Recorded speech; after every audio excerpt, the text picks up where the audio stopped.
Oke teman-teman, kita lanjut lagi ya. Sekarang perhatian aku tertuju pada benda ini yang berbentuk seperti senjata tradisional. Sebenarnya ini alat untuk apa Pak? Dan fungsinya apa saja? Oh, yang itu namanya mandau. Jadi mandau ini digunakan untuk berburu dan untuk juga persembahan atau upacara adat. Jadi tiap mandau itu berbeda-beda macam karakternya. Dan mandau ini merupakan senjata tradisionalnya masyarakat Dayak. Mandau ini mempunyai juga karakteristik yang bermacam-macam dari setiap sukunya, dari ganggangnya dan sarungnya. Karena masyarakat Dayak ini banyak sub-sukunya, dan mereka ngomongnya juga untuk berbicara dengan suku lain juga berbeda, walaupun maknanya sama. Oke teman-teman, kita lanjut lagi ya.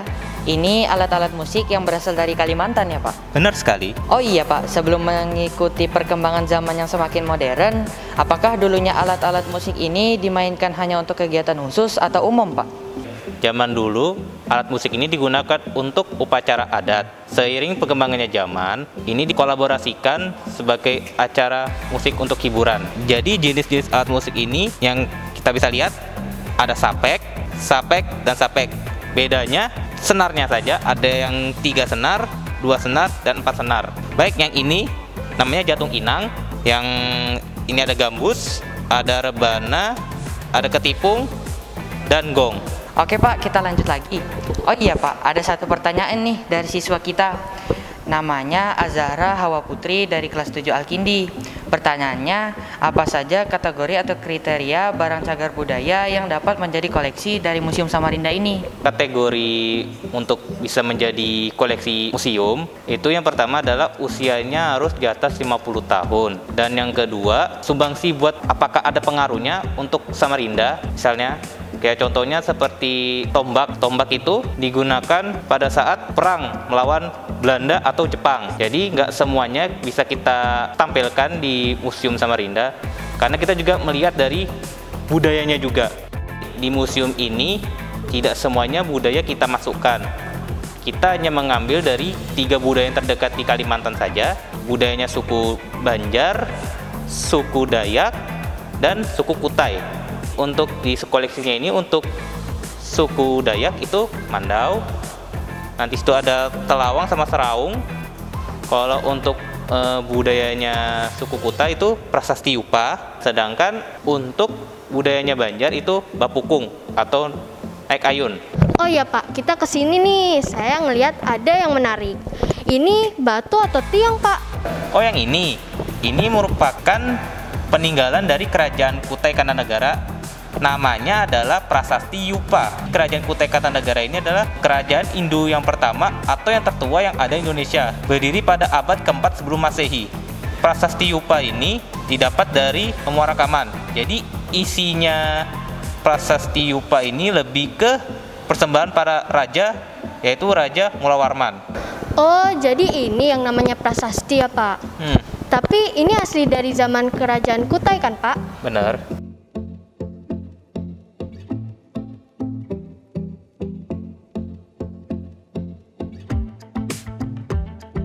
Oh iya Pak, ini baju-baju khas adat Kaltim kan Pak? Ya benar, untuk di belakang kita ini baju adatnya Dayak. Biasanya digunakan untuk acara nikahan. Untuk yang di belakang Anda, ini baju adat sarung Samarinda, yang biasanya digunakan oleh pegawai kantornya Kota Samarinda. Iya Pak, benar sekali. Saya sering melihat beberapa sekolah dan kantor-kantor menggunakan seragam dengan motif sarung Samarinda ini Pak. Iya benar, cuma untuk motifnya tuh ada yang beda-beda.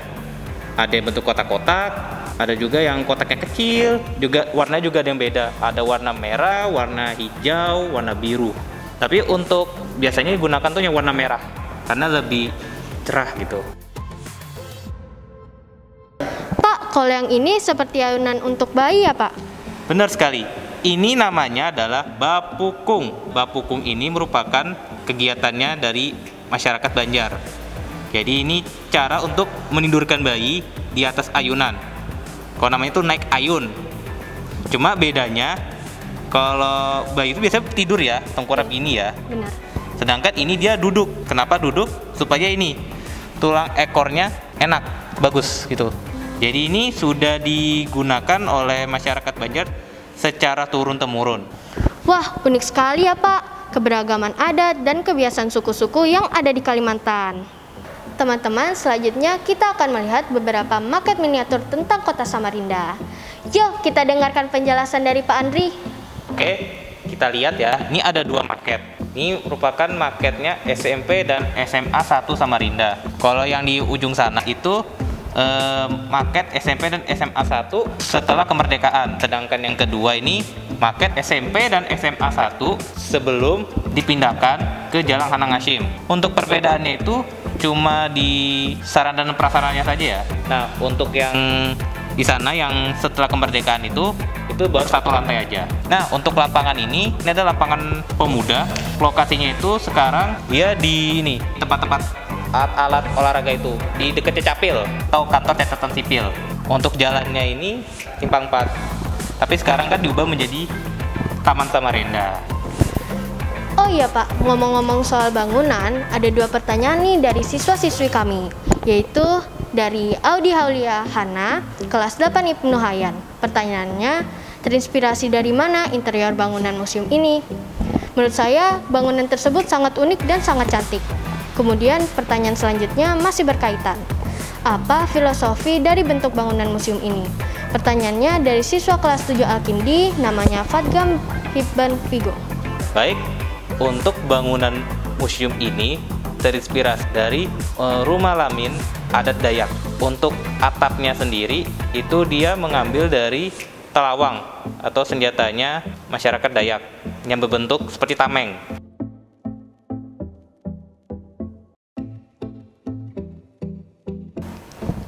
Selanjutnya, tepat di hadapan kita terdapat banyak foto-foto tempo dulu ya Pak.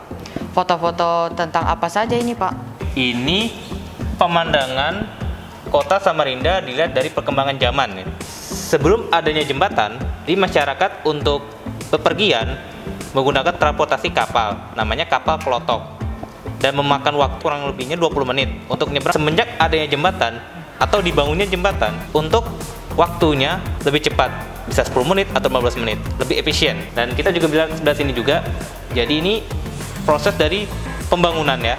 Jadi sebelum adanya kayak Batako, masyarakat itu untuk membangun gedung atau rumah, dia menggunakan kayu. Seiring perkembangan zaman, karena kayu itu susah, menggunakan batako atau batu pakai semen gitu. Yang di ujung sana ya, itu foto gedung Balai Kota Lama. Sekarang jadi tempat kantor Capil. Nah, jadi Balai Kota baru ini sebelumnya merupakan kuburan Cina. Jadi kuburan Cina itu sekarang dipindahkan ke Jalan Merdeka. Nah, yang di situ peninjauan dari Bapak Wali Kota atau rombongan Wali Kota Pak Waris Hussein dalam rangka melihat pembangunan rumah jabatan Wali Kota Jalan Rui Rahayu. Yang di atasnya adalah foto kedatangannya Soekarno ke Samarinda. Yang di ujung sana foto bersama dengan pemuda-pemudinya Kaltim. Baru ini ada peletakannya batu pertama di Taman Makam Pahlawan yang di Jalan Pahlawan. Nah, yang ini adalah antusias masyarakat Samarinda menyambut kedatangan presiden. Jadi di pinggir sungai mereka menyambutnya. Wah, menarik sekali ya Pak. Oh iya Pak, selain foto-foto ini, apakah ada foto-foto lain yang bisa kita lihat selain yang terpajang di sini? Oh, situ kita jalan sebentar sini. Nah, di depan kalian ini merupakan museum digital atau ensiklopedinya museum. Bisa dipencet sendiri. Ini kita menggunakan touchscreen ya.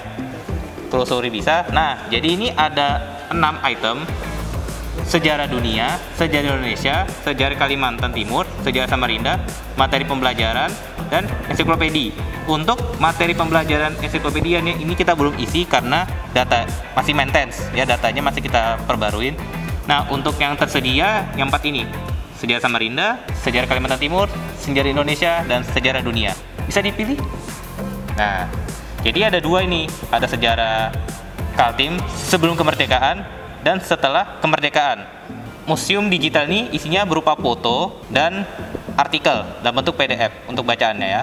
Di sini kan ada video ya. Nah, untuk videonya ini nanti kita akan tambahkan lagi. Untuk sementara kita belum ada. Jadi untuk sementara kita adanya cuma bentuk foto dan dokumen. Bisa dilihat, bisa foto. Ya. Saya pilih ini ya. Ya, silakan. Bisa digeser ke kanan atau kiri. Ya. Sama, untuk sumbernya ini kita juga berasal dari ANRI dan Diskominfo. Oke teman-teman, kita sudah berkelilingi dan melihat koleksi tentang Museum Samarinda. Di pojok terakhir ini, kakak akan menjelaskan sejarah singkat tentang kota Samarinda dan Kalimantan Timur. Yang pertama dulu adalah sejarah Samarinda.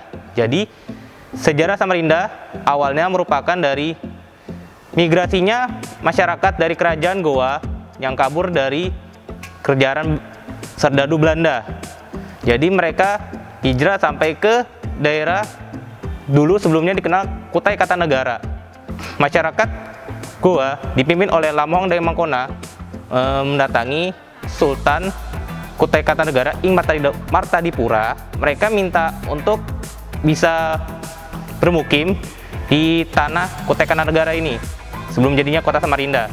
Awal mulanya mereka bermukim di daerah Sungai Karangmumus, ya, Sungai Karangmumus. Tapi karena tidak cocok buat mereka untuk berladang, nelayan dan sebagainya, jadi mereka pindah-pindah ke daerah Samarinda seberang yang kita kenal sekarang. Sebagai gantinya, dari pihak kerajaan meminta masyarakat Goa untuk jadi serdadu atau yang dikenal sekarang pakai pasukan untuk mengusir dari musuh atau tentara Belanda. Jadi mereka bermukim situ sampai banyak, beranak pinak. Awalnya kota Samarinda itu namanya itu tersebut diambil dari karena bangunan, struktur bangunannya yang sama-sama rendah, tidak ada tinggi, tidak ada rendah. Jadi itu awal penamaan kota Samarinda. Awalnya itu Samarenda, tapi lambat laun perubahan pengucapan jadi Samarinda. Oke, tadi kakak sudah jelaskan sejarah singkatnya kota Samarinda. Selanjutnya, kakak akan menjelaskan sejarah singkatnya Provinsi Kalimantan Timur. Provinsi Kalimantan Timur sebelumnya terbentuknya provinsi merupakan wilayah kerajaan dan kesultanan yang terdiri dari kerajaan Kutai Kartanegara yang beragama Hindu, Kesultanan Kutai Kartanegara Ing Martadipura yang beragama Muslim atau Islam, Kesultanan Pasir, dan Kesultanan Bulungan. Setelah kemerdekaan, Provinsi Kalimantan Timur belum terbentuk, masih jadi satu kesatuan Kalimantan dengan pusat pemerintahannya berada di Kota Banjarmasin atau Provinsi Kalimantan Selatan. Pada tahun 1956, Kalimantan dimekarkan menjadi Provinsi Kalimantan Tengah, Provinsi Kalimantan Barat, Provinsi Kalimantan Selatan, dan Provinsi Kalimantan Timur. Secara administrasi, untuk memperingati hari jadi Provinsi Kalimantan Timur pada tanggal 1 Januari 1957 dengan kota atau kabupatennya Kota Samarinda, Balikpapan, Bontang, Kabupaten Kukar, Kutai Kartanegara, Kutai Timur, Kutai Barat, Mahulu, Makam Ulu, Bulungan, Pasir, dan Tanah Grogot. Terima kasih teman-teman dari SMP Postabekul Koirot Kota Samarinda yang sudah mengunjungi Museum Kota Samarinda secara virtual. Semoga yang kakak jelaskan ilmunya bermanfaat dan jangan lupa nanti berkunjung ke Museum Kota Samarinda ya. Wabillahi taufiq wal hidayah. Wassalamualaikum warahmatullahi wabarakatuh.